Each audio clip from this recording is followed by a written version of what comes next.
తదుపరి రాశి కర్కాటక రాశి. ఈ రాశి వారికి మకరం మీకు 7వ భావంలో ఈ పంచగ్రహ కూటమి జరుగుతోంది. 7వ భావము అంటే ఏంటంటే కనుక వివాహము, భాగస్వామ్యము. భాగస్వామ్యము అంటే వ్యాపార సంబంధిత భాగస్వామ్యము. మరి వివాహము అంటే కుటుంబ పరంగా దంపతుల మధ్య వివాహానికి, పెళ్ళైన వారికి దాంపత్యానికి దీని మీద ఇంపాక్ట్ పడే అవకాశాలు ఉన్నాయి.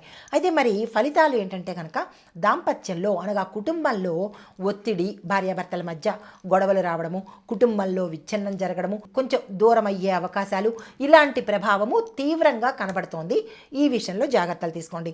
అయితే మరి భాగస్వామ్య వ్యాపారాలు ఎవరైతే చేస్తున్నారో, పార్ట్నర్షిప్ వ్యాపారాలు, ఈ బిజినెస్ చేసేవాళ్ళు కూడా మీ భాగస్వామ్యుల మధ్య అంటే మీ పార్ట్నర్స్ మధ్య, మీ మధ్య గొడవలు వచ్చే అవకాశము, ఒకంత విడిపోవడం కానీ, రద్దు చేసుకోవడం కానీ, నష్టాలు చూపించడం కానీ, ఇలాంటి చిన్న చిన్న గొడవలు అవి పెద్దవిగా అయ్యేందుకు అవకాశాలు ఉంటాయి.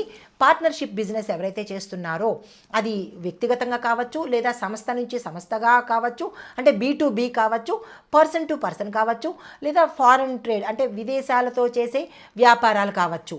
ఈ విషయంలో చాలా జాగ్రత్తలు తీసుకోండి. నష్టాలు తీవ్ర స్థాయిలో రాబోతున్నాయి. అది ధనపరంగా కావచ్చు, వ్యాపారాలు మూసుకునే విధంగా కూడా కావచ్చు. తర్వాత మీరు ఏ పని చేసినా ఒక స్పష్టత, క్లారిటీ పెట్టుకుని చేయండి. ఈ పని చేస్తే నాకు క్లారిటీగా ఉంది, మంచి జరుగుతుంది లేదా చెడు జరుగుతుంది అనే ఒక స్పష్టతను పెట్టుకుని ఏ పని ప్రయత్నం చేసినా ముందుకెళ్ళే అవకాశం ఉంది. తర్వాత విడిపోయిన సంబంధాలు, అది భార్యాభర్తలు కావచ్చు, లేదంటే కుటుంబీకులు కావచ్చు, ఫ్రెండ్స్ కావచ్చు, మళ్ళా తిరిగి మాటలు కలుపుకునేందుకు కూడా అవకాశం ఈ సమయంలో గోచరిస్తున్నది. అయితే మరి జాగ్రత్త ఎందులో ఉండాలి అంటే కనుక భావోద్వేగాలు, అది కోపం కావచ్చు, ప్రేమ కావచ్చు, ద్వేషం కావచ్చు, పగ కావచ్చు, ఏదైనా కానీ బయట పెట్టే ప్రయత్నం చేయకండి. ఈ విషయంలో చాలా చాలా జాగ్రత్తగా ఉండడంతో పాటు నిర్ణయాలు కోపంలో కానీ, ఆవేశంలో కానీ, కక్షతో కానీ, పగతో కానీ ఎటువంటి నిర్ణయాలు తీసుకోకండి. కాసేపు ఆగి ప్రశాంతంగా నిర్ణయం తీసుకోండి. అది మీ వ్యక్తిగతంగా కావచ్చు, లేదా అంటే వ్యాపారపరంగా కావచ్చు, కుటుంబపరంగా కావచ్చు. ఏది ఏమైనప్పటికీ కూడా అటువంటి ఎమోషనల్ వేలో మీరు నిర్ణయాలు తీసుకోకండి. అయితే మరి పరిహారాలు ఏం చేసుకోవాలి అంటే కనుక సోమవారం రోజు, అంటే ప్రతి సోమవారము, ఇందులో ఎన్ని సోమవారాలు వస్తాయో అన్ని సోమవారాల సమయంలోనూ శివాభిషేకం మీ పేరిట చేయించుకోండి, మర్చిపోకండి. తర్వాత పాలు, అన్నాన్ని మీ యథాశక్తి దానంగా ఇచ్చుకోండి.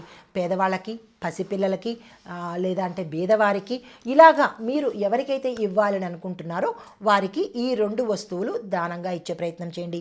మరి సూచన ఏంటంటే కనుక సహనం పెరిగితేనే, అంటే మీరు ఎంత సహనంగా ఉంటాయో అంత బాండింగ్ అనేది ఉండే అవకాశం ఉంది.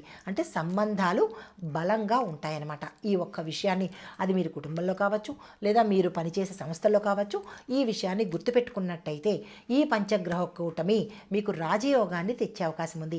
ఇది ఈ రాశిలో చెప్పేవారికి గోచారరీత్యా ఫలితాలు, పరిహారాలు, సూచనలు. నమస్తే.